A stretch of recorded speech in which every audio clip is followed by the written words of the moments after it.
So we're sitting down with Luca today. He's the owner of All Day Tattoo here in Bangkok. Super dope tattoo shop. Here doing all my work. Appreciate it. And it's turning out great, and I'm super pumped. So he's got a bit of a story, so we're going to sit down here, what brought him to Thailand and, the sort of origin of the All Day Tattoo. Yeah, how did it all started, yeah. I mean, as I say, a little bit of a long story, but I'll try to shrink it down, give you the highlights of, how I got here and how did this whole thing happen. So, I mean, at that time I was living in London, I was working corporate, still in the art kind of industry in a way. I was working for London Underground. They have like an art program, working with like famous artists. I mean, like top artists actually, working with like, how can I say, installations and different projects throughout the stations, on the trains. Very interesting, very fun, but still 9 to 5 kind of thing. You know, I get it. Gotta wear a suit and all. I mean, again, it was 5 people, 5 of us running the whole program. So a very small team and really cool team. A little too restrictive for me. I really enjoy, learn a lot. And I mean, you gotta learn the corporate way before you can venture on your own business. So, and working for a huge company like that, it was huge, And from there, basically, I mean, I used to have like an ex-girlfriend that was a flight attendant. She was working for Etihad Airlines. She used to fly to London like every month or so. So, just get to meet her and stuff. So she told me, hey, you know what? I can get you like cheap tickets to wherever Etihad flies. I was like, oh shit, I'm down. You know what I mean? It's like, I mean, I used to travel quite a lot. So I was just, every time I had like a few weeks off, just like go here, go there, just like get out of London. I enjoyed London when I was young. Toward the end, I just couldn't take it anymore. Yeah, so I used to travel quite a lot. And when she told me that, I was like, okay, so let me check where Etihad flies. I was like, oh shit, Thailand. Like, I knew nothing about Thailand. You know what I mean? It's like, all I remember is kind of the old like Van Damme movies and Muay Thai. That's all I knew about Thailand, like nothing, Like shit, Thailand sounds interesting, Yeah. So I was like, okay, just like look it up, give me a ticket to Thailand. I used to get like 10%, like 90% off the ticket. Yeah. So you're like, paying nothing. very cheap, and it cost me less to go to Thailand than go to Italy. So I was like, okay, like me and my boy flew here and just did a little bit of research, and it just came here. It just blew my mind. Like culture. I've never been to Asia. I mean, grew up in the States and Europe all over, and pretty much all over the U.S. and stuff. I've never been to Asia, so the culture shock was like, I mean, in a good way. Yeah, what I mean? Of course. It's just like, it's a totally different world. It's like in the movies, and it's like shit, and it's hot as hell. Yeah. And we were still flying at the old airport, so it's just kind of like a small airport, and I was like, okay, well, what the hell are we gonna do? And then, of course, I mean, in a day or so, like we knew where all the party spots were. Yeah, of course. We just came here to party, and I mean, I didn't come here to hang out with my girlfriend or whatever that was. Well, so I mean, just came and say, hey, my boy's gonna go check out Thailand. Yeah. And since then, I did it a couple of times, just vacation, a couple of weeks and party hard, still like single, you know what I mean? So I was just like go crazy and just see, I mean, it's just like I really enjoyed the vibe. I mean, the vibe was great, and I mean, it's summertime, and I remember we flew in like December in London. It's a nightmare, like cold. Yeah. When you come out here, it's hot. It's a perfect summertime. I was like, dude, like I love this place. So first trip was really just like partying and having fun and shopping and all that. Second trip, it was me, the same friend that came, plus another friend. So we came in, and of course we still party a lot. But then I started looking around, and it's just, I mean, there's a lot of stuff that could work in Europe, So seeing all these little cheap tailor shops over Sukhumvit, and I mean, I had to wear suits every day, right? So, I mean, in London, the main problem for me is like, I mean, I'm Italian. I was born and raised in it. I mean, I was born in Italy, then I moved to the US at a young age. Okay. But, being Italian, gotta look sharp. You know what I mean? Yeah. I gotta look in a certain way. So for me in London, it's like, dude, either I want to get like a tailor-made suit and I go to Summer Row, it's gonna cost me like £6,000 for a suit. Yeah, some crazy. I couldn't afford it at that time. Yeah. But I wanted to look like that. £6,000 suit. Yeah, so I was like, hey, what if we start? I mean, I've seen the suits that I make here. It's just shit. Yeah, Like, not gonna lie, it's just like shit quality, finishing and all. But at the same time, it's made to measure. So made to measure in London at that time, you couldn't get it unless you were a top dog. So I was like, okay, what about if we import the fabrics from Italy, like the Zegna, the branded stuff, yeah, and start working with, I mean, those local tailors, they got to work with some factories, right? So I kind of like got close to a couple of the tailors, try to find out, you know, how you work and just try to learn the business. And I was okay, let's do a test run. You know, if I can get as many customers as I want, because everybody I work with wears a suit, you know. Yeah. And I mean, I'm 6'3", 6'4", and I'm not like huge, right? Yeah. So I mean, if I wear a suit that fits my arm, it'll be like a huge suit. So Yeah. it's like, okay, if it, you know, if I look a certain way, and I start wearing the suits that I used to make here, and everybody was asking, like, oh man, that's amazing. You Yeah, know, it fits open you. up, got your name in it and all that. So you just flash it, and I mean, I could get as many customers as I wanted. So I was okay, let's run a few test runs with some of the friends and the people that I work with, and I started working with a local guy. It was okay, but without being here, you can't make control sure the quality, and you know, if I tell you I want like a blue line and it counts black, they're like, yeah, but it looks good. I was like, dude, but that's not how it works. Not what I ordered, you know the way it is out here. It's just like, yeah, my polite, it's all good, but it's like I saw the potential in the business. You know what I mean? So I was like, okay, if I really believe in this, Yeah. I have to fly here and just do my own. You know? No, for sure. So, Yeah. and I kind of like just like, I mean, I don't know if I work in corporate, but I really believe in the business, right? So I was like, you know what? Quit. You know, I'm moving to Thailand, and I mean, I'm gonna just see how that goes. You know what I mean? It just, I mean, I had some sort of a plan, but like no like solid plan. I had a little bit of savings, and I was doing it with my current business partner. We were living together in London. I was like, dude, stay in London. You be the guy out here. I'll be the guy out there. So I kind of worked my way out, find all the factories and fabric suppliers, and did all the, you know, just find out where everything was getting made. And, you know, start delivering some suits and shirts and that kind of stuff to London. And the potential was there, and the margins were great. At that time, there was a German company producing here, like the leader in the world for made-to-measure suits they were producing in Thailand. And they heard about us, because there wasn't any foreigners doing what we did. So they heard about us, and they contacted us and like, hey, you guys should produce for us. So I told my boy, hey, quit your job, let's go. And then it just flew in like literally in 2 weeks. And then we set up an operation, we start producing for them. A few months in, they're like, okay guys, you prove yourself, lead the production for Asia for us. Nice. So that's what we did, you know. And so we were working for them.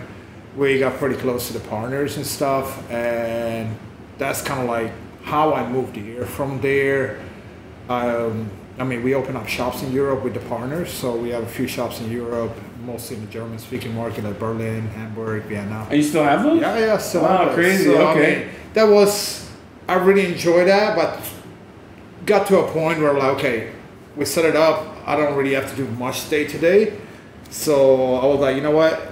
I mean, that's ongoing, still making some money and stuff. I don't really have the pressure to make something happen. I was like, let's do what I enjoy, you know what I mean? And I did, and my business partner did the same. He's into like working out and gym, so he kind of like did his side thing. Still, whatever we do 50-50. You know what I mean? And I mean, we have different interests with completely different people. I talk a lot, and flashy and all this. It's all like very quiet British, you know what I mean? But he enjoyed the stuff that I hate. For sure. You know, he ate the stuff that I enjoy. Yeah. So it's perfect balance. combination. You know what I mean? And you need both sides. Of course, to make 100%. something work. So I was like, you know what? I had a few friends at tattoo studios, a small Thai tattoo studio. I know a lot of the like artists. My wife being in the industry, like in the commercials and that kind of stuff. So I mean, I knew a lot of artists, and I started hanging out. And I was like, dude, one of my friends was really close. Was like, teach me how to tattoo. You know, I always drew. I always enjoyed drawing and painting when I was a kid. Like that's what I wanted to do. You know what I mean? It's just like even on Saturday and Sundays, you go play basketball. On Saturday and Sunday, I used to paint all day just because I enjoy it. You know? Yeah, for sure. So I was like, you know what? Let's just do it. See where it takes me. I just like. The goal was like, I want to be a famous tattoo artist and travel the world and all that. Even though, I mean, I was pretty settled here. I had a long-time girlfriend, and now it's my wife. But still, that was like, you know, that's what I wanted to do. So I learned tattoo. I did it the old school way, just a proper apprenticeship, you know. So like, you don't touch a machine for like 3-4 months. You sweep the floor, do all the dirty work, watch me and ask me a question and set me up, bring me down, that kind of stuff. And that's, I mean, that's the way to learn. Of course, opinion, you know, 100%. Just be in the atmosphere. Right, just be around. Exactly. And, understanding how the business works. It wasn't really interested in the actual business. I was more interested in the art and the actual tattooing. For sure. And that's what I wanted to do. And then I start tattooing a little bit, you know, my friends and stuff. And I start doing a few tattoos for the studio, my friend's studio. And from there on, I was like, I mean, I try to help my friend. It's like, hey, dude, you could do so much more with this. But, you know, it was just like, yeah, whatever, I'm good the way it is. So I was like, you know what? I mean, I'm going to keep it real with you. I mean, I want to tattoo and stuff, but I see the potential, you know, like this huge potential in the industry. And especially the way that the Thai tattoo studios were set up. I mean, I'm pretty covered. I got tattooed pretty much all over the world. And I really wanted to get tattooed. I've been to a few different studios, and I was never comfortable with any of them. Just because, I mean, either they have two artists that do all the styles, the hygiene wasn't as expected, the language barrier there was a lot of elements. Of course, it's uneasy, I mean, I get it. In the studios that I've been to, and they were famous, I know the guy, I see their work, do your thing, I trust you. I didn't have that feeling here, you know what I mean? So it's like, we can bring like a Western studio to Bangkok, you know? And I told my friend, he's like, hey, cool, do your thing. I mean, we good, no issue at all. So at that time, a friend of mine had like a craft beer bar here in Phnom Penh, literally across the street next to Quartier. So he was opening his second location. They're Canadians, by the way, actually. You should go check them out. And I mean, so they basically rented like a townhouse, and they were gonna use the 2 floors. Only 2 floors. They're like, hey, we got 2 more floors. If you guys want to do something, let's do it. I was like, I talked to my business partner. I was like, hey, let's give it a shot and just see where it takes us. Literally, just at least I wanted a place for me to tattoo. You know, my place set up in the way that I wanted. So in the beginning, it was just literally me and another friend of mine who was an artist. So we just opened up and like, hey, see where it takes us, and we just blew up straight away, pretty much. Because I mean, as I say, my business partner is into all the boring stuff, but the stuff that marketing, the company set up, and all this stuff. So he did all that for us, and literally 1 month in, because we only started with 1 floor, like very small floor, 2 stations. 1 month in, I was like, dude, we need the other floor, like now. You know, it's getting busy. We set it up. Call a few friends, like, I need some, I mean, friends that I knew that were great artists. But they're just artists. I mean, artists are artists. Let them do what they do. You can't expect them to, you know, answer phone calls. Hey, dude. Then they're going to be tired. I'll take care of you, because I've been an artist, and I know what artists need, and I know what the artists don't want to do. So, hey, you want to roll with us and just see where it takes us, you know? So, start building up, and you know, like 4 or 5 artists and stuff like that. And we got pretty big, and like pretty much 1 year in, I was like, dude, we can't fit in this place anymore. Because we can't go past the 4th floor, you know? And at that time, it was really hard to find locations. I mean, we didn't want to go anywhere else because we liked the area. I used to live in Thong Lo, just across the street. And I just really wanted to get a place in Thong Lo, because that's where we started. That's where we want to be. That's people know our hood, you know, our area. So like we're looking for a while, and this building popped up. Day after we just signed a lease, and that was pretty much it. And we kept on adding artists. We added managers and all that stuff. Now there's like 20 plus, you know, so between artists and managers and that kind of stuff. So I mean, the way I set it up is basically, I mean, play to your strength. You don't have to be great at everything. Just be great at what you do, and don't worry about anything else. Artists, you guys be the artists. I know you're a black and gray artist. You're an old school artist. That's what you should do. Forget about everything else. Of course, you gotta know the basics. You know, the small tattoos and the things like that. Everybody should be able to do. Blah blah blah. But I'm not gonna give a Japanese piece to a portrait guy. Because that's not his thing. You can probably pull it off, but it's not fair on the customer. First of all, it's not fair on the artist. Just do what you're great at and just take it to the next level. For sure. And that's how I set it up. Because I mean, the artists are super happy because they just like they know when their jobs are. They prepare their stuff and they just come in, do the work, and just But key is actually not being just. I mean, you gotta be a great artist, but first thing first, you gotta be a good person. Because I don't like to work with assholes. vibes, man. I mean, and chemistry is priority number one, especially for a business like this. I mean, everybody got to get along. And, it's got to be a vibe for sure. I definitely feel that. It's super important. Everyone's chill. Everyone's very like, it's like a family and shit. Right. Everybody got different interests, but like everybody hang. I mean, we have a lot of like dinner parties and even like close the shop, we just hang out, and we all generally get along. You know what I mean? And yeah, they're all really good people, very grateful for the opportunity that we're given. And some of the guys have been with us pretty much from day one, you know. Yeah. Once you start, you're not going to leave here, you know. Yeah. We just keep on adding to it, really. And yeah, that's pretty much the story, you know what I mean? Yeah, in a nutshell. Yeah, no, it's dope, man. When I was searching for places, that was something that stuck out. It just, I felt comfortable, you know what I mean? Like, just the way we were interacting. Like, first, obviously, online when we were interacting, it was very, you know, it made me feel comfortable. It was, like, there's a lot of information. It wasn't just, like, short, I don't know, we'll see. You know what I mean? It was very thorough, and I appreciated that, you know what I mean? I talked to a couple other places. Not that it was bad, but it was just, it stuck out. You know what I mean? Right. Yeah, it stuck out, and I was like, okay, so this is, you know, this is where I feel like I want to go. You know what I mean? Right. That's super important. I mean, first of all, you gotta make sure that we're into your concept. If you feel like we're not into it, we're just doing it for the money. Of course, it's a business. We gotta make money. Of course, yeah, 100%. But we really enjoy what we do. I mean, we will do this for free. I mean, that's our passion. Yeah. It doesn't feel like a job. Completely. But at the same time, you gotta have the business structure, and you gotta set it up. You know, the managers handle. Can't just go hippie shit. Right. That's what I'm saying. The artists, once you pass the first floor, artist territory. That's their thing. Set up any way you want, wherever you feel comfortable, wherever you're in a position to deliver the best job. That's all I want. And be nice. That's it. But at the same time, you know, there's a lot of, you know, like scheduling and a lot of stuff that needs to be done. That needs to be there. I mean, when you send me a message, I gotta be able to reply you straight away. Yeah. You know, when I have to wait 3-4 days and I gotta reply, maybe. I mean, that sort of happened with some. I know, and like we were in lockdown, so I kind of get it. Like to a certain extent, like okay, you're not really paying attention, but at the same time, it's like. But that's the time. Exactly. It's like you got nothing else going on right now, man. You should be hitting these messages real quick. I mean, at least in my opinion. I mean, that's how I'd be rolling. Sure. You know what I mean? I mean, I was a customer before that, so I mean, I expect certain level of service, and I mean, especially living in Thailand. You only be here for 6 months, but like the way most of the services, you can feel it. It's just like, I get it. They just do you a favor. You know? I've been here 6 months, but I get it. I've you know, there's been I've had a lot of like you know different experiences.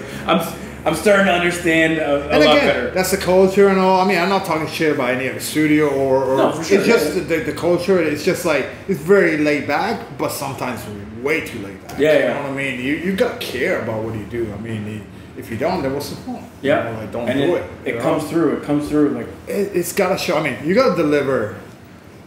You know, the work, a great tattoo, but you gotta have a great experience. Because I mean, of course, the tattoo is gonna be on your body for the rest of your life. You see, but you're gonna remember the experience. Yeah. You're gonna make great friends. I mean, I made so many friends out here, like customers that, you know, like they're my boys now. You know, you included Tony. I mean, you're a cool dude. I mean, I meet so many like cool people, like from many walks of life, from all over the world, and I'm like, that's great. You know, and man, that's dope. Yeah, I mean. That's why, you know, I'm sort of doing this thing.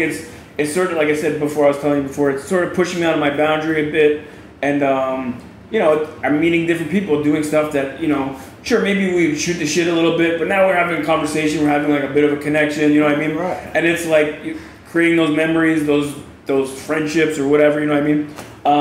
It's I don't know, it's been a cool experience. I mean, your story of when you left and you just like you quit your job, you had some money and you had some ideas. That's sort of my situation where I'm at, but you know, like much earlier. So, but I mean, it gets me excited. If I can help in any way, it's just like I love to inspire people. And I'm not that kind of guy that just like trying to put people down to put myself up. I mean, we can all succeed. You know for sure, exactly.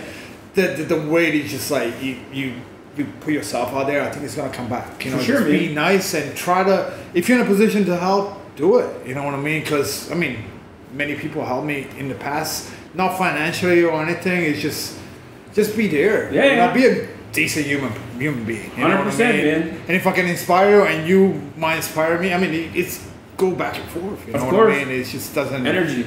exactly Energy shit. positive vibe. That's the key. You know Yeah, what man. I mean? And that's it. I mean, as I say, I just love to I mean, you can tell even the girls, they love to work out here. It's just like, they work hard, don't get me wrong. You see them, you know. Yeah, no, everybody busts their ass, it's- but it's just like, Just like any job, sure it's fun, but it's still a job. It can still be a grind sometimes. You know what I mean? Right. There's still aspects of the job I'm sure that's just like, oh fuck, like can I just finish this shit? Sure, shit drag. Just but like I try to anything. limit that because I know everybody got different interests. So if you enjoy this aspect, don't worry about it. You're great at that. Do that. Yeah, yeah. You know what I mean? Like, you know, you got somebody who's really great customer service, handle that. Yeah. You're really great like helping out, setting up. Do that. You For know sure. what I mean? We got, as I say, you can't be great at everything. Just be great at, you know, what do you enjoy? Yeah. And then it completely, doesn't man. feel like a job. You know what I mean? And it's all like, That's what I'm trying to figure out. Like I was doing insurance before I came out here, so I had a couple businesses. I was in insurance. Insurance, it was. To be honest, getting into it, it was a transition period where I got out of one of the businesses I was doing was building custom scooters, and then I was just like drained, run down. I was like, I can't do this shit anymore. I just need a fucking job that I could just go in and not give a fuck. You know what I mean? And you know, I've never really had a job, like corporate job like that. So it was definitely interesting to. So at the beginning, I was like, "Oh, this shit is gonna be terrible. I hate. Like, what am I gonna do here? This is fucking terrible." It ended up being somewhat interesting to learn about insurance, just because it was like, "Oh, okay, this is cool." I mean, this is something that is gonna be valued to me for the rest of my life. Understanding insurance, you know what I mean? For sure. But I ended up fucking killing it. Yeah. I ended up murdering. I ended up making a bunch of cash, being like the top sales dude. Just Don't because. sales, right? Yeah. Right. But you see what I mean? It's sales, you can sell any. If you can sell, Yeah, you it can sell was- insurance, you can sell cars, you can sell whatever. And I was like figuring out the systems, how to like, not manipulate, but how to, you know, and I had my little sales pitch down to how to you know, properly. perfect it and just Exactly. Right, Okay. right, I said this. He said this. I left a little time here, and you know what I mean. Streamlined, Like yeah. I had it down. Like my shit was just like boom, boom, boom, boom. I was closing just like ah. No, and I get that vibe. It's just like shit. I'm on a roll, and it's just, you know what to do. You know what works and what doesn't. Yeah. And you enjoy it, I right? had fun. But it was when I started there. It was a really big company, but it was a big company trying some new stuff. You know what I mean? So the vibe was sort of startup vibe. Right. So it was a lot of fun. There was a small company, like a group of people that I worked with. It was a lot of fun. We were all younger, and it was just chill. You know what I mean? But then we started doing really well, and they started like bringing all this corporate shit. Start changing. It started changing everything, and then it started getting like super call center. When they get too serious, and it's And I was just like, I can't do this shit anymore. And then so I moved over to a bit of a more creative thing. Like I did a little video for them, like a little fake commercial, just to be like, hey, look, I got these other skills. Is there somewhere maybe, you know, You could use me, use me somewhere? Because I don't want to do this fucking, like, I don't mind doing the sales shit. It was just, they would bring me in the office and be like, okay, so your sales are killing it. You're the best sales guy, but but why are you taking less calls than this person? And I'm like, why the fuck does that matter? Exactly, right? But that's it. I hate that because it's just like, why are you complaining, man? Yeah. And just the best salesman, like, Yeah, exactly. So, Take it. So it was just like, so I made a bunch of cash. Anyway, I sold all my shit. I've been coming to Thailand for, I don't know, for the past like 10 years on and off, more so recently, you know what I mean? And, you know, come party, similar. First couple of trips, sure. just fucking gong shows, you know what I mean? Like, Right, what right. the fuck is going on? It's crazy. But then going back to the winters, sort of like what you said, is it's like you go back and it you was hella depressing. You know, like literally the first day back, and I had to go to work. It's like, what the fuck am I doing? what the exactly? And I was like, what the fuck am I doing? no, just I mean, to me, quality of life is super important. You know, you can make a lot of money and live in a place that you hate. Still be dog shit, for sure. Well, I mean, like, dude, I love Thailand just because it's just so chill. People are very friendly, very nice, you know, and I don't know. You can't explain it. You Different. know? It's just different.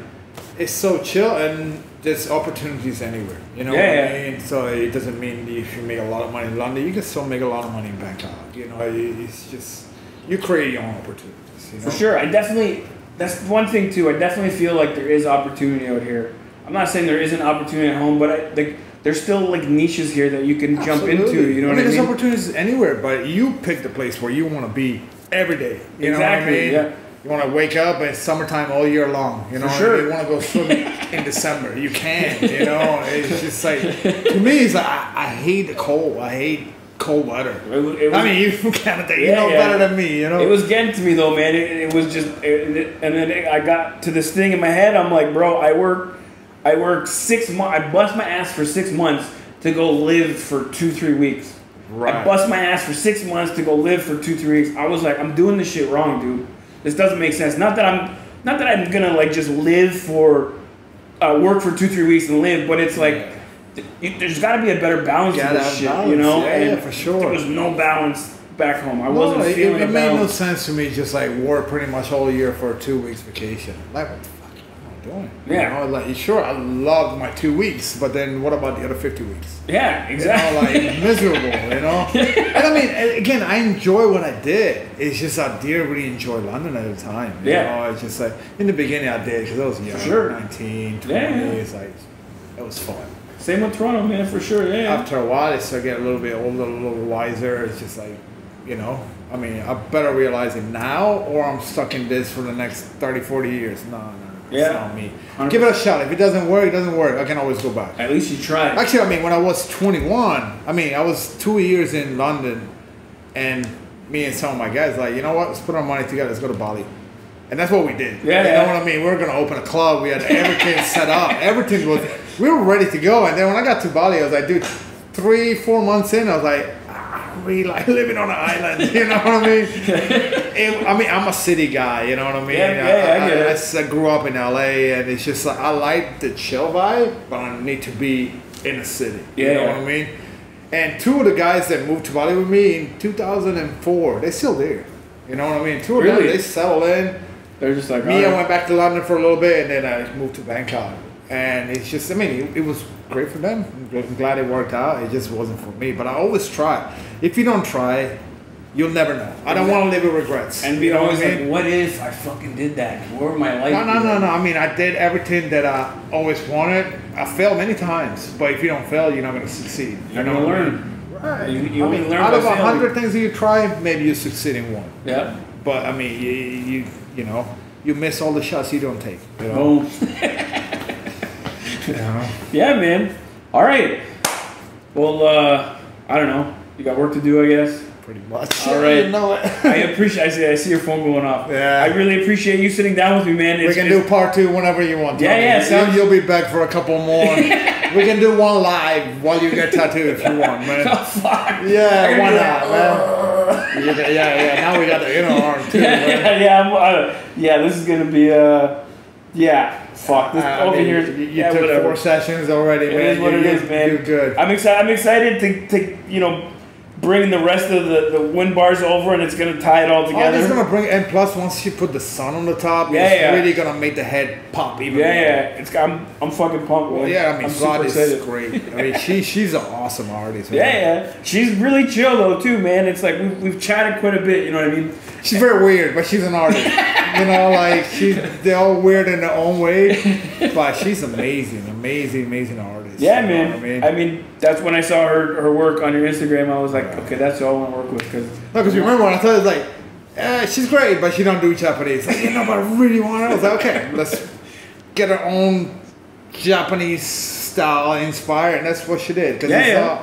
I mean, it's actually pretty traditional Japanese, but I don't think she even knew she can do that stuff. Well, she said that partway through. She was like, what did she say? She was like, I've never really done too much too much Japanese. But I think I'm really enjoying it. Maybe I'll start doing more. She's, I was like, you know what? The beauty of this. I mean, actually, all the artists here, they're very humble. They don't think that they're as good as they are. Yeah. But they're amazing at their stuff that they're great at. I mean, it's like when I looked at your Instagram and shit, it was like, I was like, okay, this is where I got it. All the line work was just super straight. Even like the little thin lines, everything was just like perfect. And I was like, all right, because you know, some of the other places I was looking at, other artists, whatever. We'll wrap it up quick. You know, they'd have some stuff that looked really great, and then some other stuff you're like, wait, but what the fuck is that? How's that? The same guy did that. You know what I mean? You gotta be consistent. Exactly. I mean, your technique, your basic, your line work's gotta be on point at all times. You know what I mean? That's the basis of the fucking tattoo, right? It's like if the lines are all fucked, it's like everything else gonna look fucked. Exactly. You could have the best shading ever, but then you got wonky lines. No, you don't want that. And that's definitely something that sort of brought me here. So good job. No, I appreciate it. Thank you, Tony, for trusting us and thank you for showing down, us man. love, man. And I appreciate it. You know, great little story. We'll do another part. By the way, go Lakers, man. Forget the Raptors, man. You know. Fuck LeBron. LA all day, man. LA all day. It's all good. Raptors aren't doing shit. All right, man. Cool. I really appreciate it. That was great. All right, Tony. All right, man.